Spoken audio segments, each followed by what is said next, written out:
Hello and welcome to Business Notes. I'm your host Diane Bogino, and our guest today is Martha Lanier. Martha is the owner of Ignite Your Potential. She's a skydiver, parent, author, patriot, and a survivor. Martha served as president of National Speakers Association Georgia chapter. Her election as president by her peers underscores her success as a mentor and a decision maker. She's received several awards from her peers, including Member of the Year. Martha is a motivational speaker and speaks about resiliency to sales groups and to small businesses and to associations. She believes we are each capable of achieving more than we think possible. Content for her speaking programs is based in part on her skydiving adventure, where she jumped out of, as she says, a perfectly good airplane. Her past personal and professional experiences as she climbed the corporate ladder from administrative assistant to executive assistant, to office manager, to HR director, and VP of Relocation Services, and now a small business owner. Martha, thank you for being with us today. Thank you for asking me. I'm glad to be here. Busy lady. Yes, I like it that way. Yes. Keeps you out of trouble, doesn't it? Yes, it depends. Well, maybe not in your case. Now, I understand you've overcome a lot of obstacles in like the last year and a half, 2 years. Tell me what happened. Diane, I think we all face obstacles.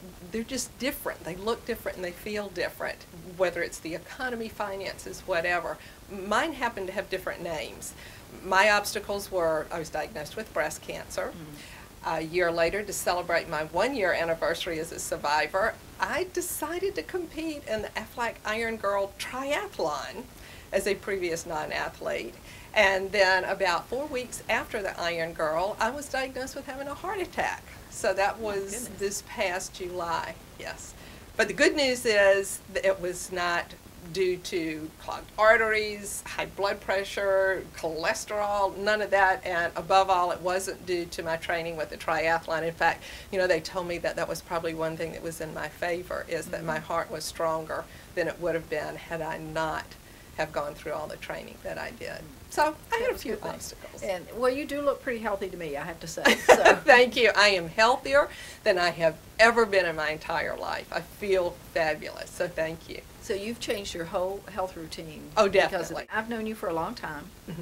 I've known you before all of these things happened to you, during them and now after, and you have always maintained your positive attitude, your enthusiasm. I'd like for you to tell us how you did that. Having a positive attitude, I believe, is critical. It's critical to surviving. It is critical to reaching your goals. And what I did was surround myself with positive people. You know, if I ask you to make a list of those people who have negative attitudes, you could list them, couldn't you? Oh, yeah, sure. I think we all could. We all could. Some are closer to us than others, and we can't totally avoid.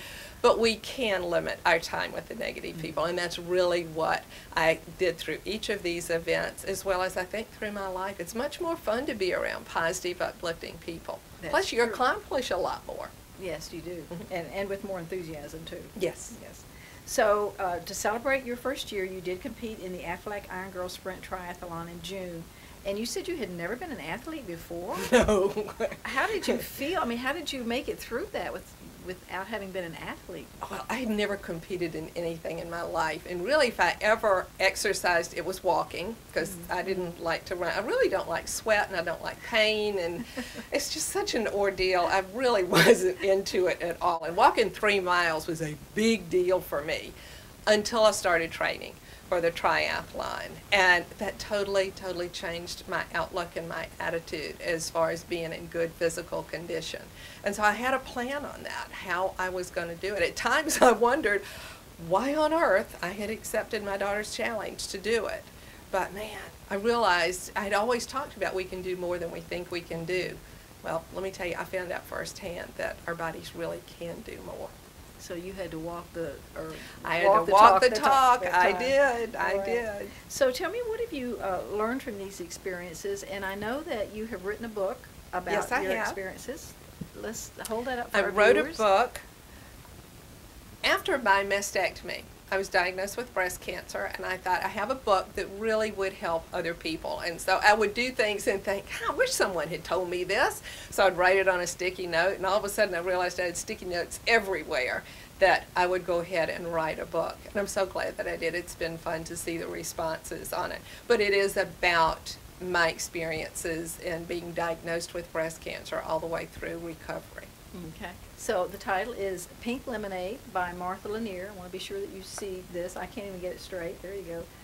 Pink Lemonade by Martha Lanier. Please pick up a copy. It'll be very inspirational to you, I'm sure. And it's available at Amazon.com, BarnesandNoble.com. Tell us, what have you learned from these experiences, Martha, and tell us how that applies to small business owners. I think it is very, very similar. As I said, we all have obstacles. I had a plan from day one. I did not tell anyone about being diagnosed with breast cancer until I knew I had done all of my research. I had talked to other breast cancer survivors.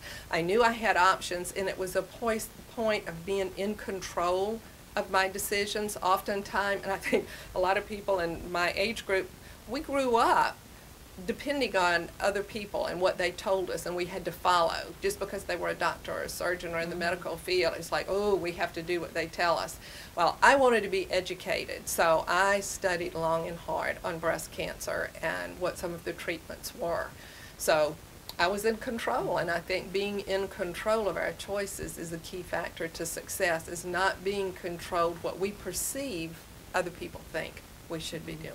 Yeah, good idea. So what else do you want to share with our viewers today? I would like for you to tell us how these hats served as your inspiration. My caps. Well, to prepare for the Iron Girl, there's an event called First Timers Triathlon, and it's not a sanctioned event, and the distances are smaller, but it's a great way to see what an actual triathlon is like, a sprint. And so what I did, because it was so hard for me as a non-athlete, this was the cap that I used, had the breast cancer logo, but what I did was put inside the bill, I can. I also put that on tape to the handlebars of my bike. I couldn't use it for the swim, but I did for the bike and for the run. And whenever it would get so hard, and I think I just can't do it anymore, I think I can't. I know I can't. I can't. I've trained. I've done everything in my power to get ready for this. I'm prepared. I can. And then as I was getting ready to get in the water for the swim, which a triathlon is a swim, a bike, and a run, a 3-mile run, I looked, and next to me was the cutest woman, and she was so tiny, and she was so much older than I was. And she said, "Good luck, I'll see you at the finish." And we took off. Well, I found out later, after she blew past me on the bike and passed me as I started the run, she's coming back. She's 76 years old. Wow. And her name is Marge, and she finished 15 minutes before me and 15 years older. So when I prepared for the Iron Girl after that, I put Marge's name in the bill of my cap. So whenever I think, oh my gosh, I can't do this, I think, you know, if Marge can do it, I can too. So I believe in having a mentor, someone to look up to that will remind you to stay on track. Right. So Marge is my new hero. Martha, you've been a business owner for quite a while now, a successful business owner. What advice would you give to our small business viewers to take them through the rest of the year? I would say have a game plan.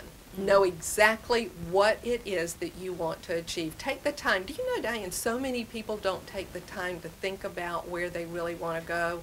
They'll come up with a figure for their income goal, but they won't say how they're going to do it. And you need to have a detailed plan to keep yourself on track. You need to use your resources, which is going to other people who are already experienced and successful in what it is that you want to do. Call them up and ask them. And sometimes they're flattered that you have asked them, and they're like, oh, you know, you want to know about me? Just ask them one question. If you could give me one tip, what would that one tip be? Right. So surround yourself with positive people. I'm in even a couple of mastermind groups, and they are very powerful because you have people who will honestly comment and challenge you with questions and then hold you accountable for what it is that you say you're going to do. Martha, thank you for being with us today. We appreciate your insight and your inspiration. Thank you. This is Diane Bogino signing off on Business Notes until next time.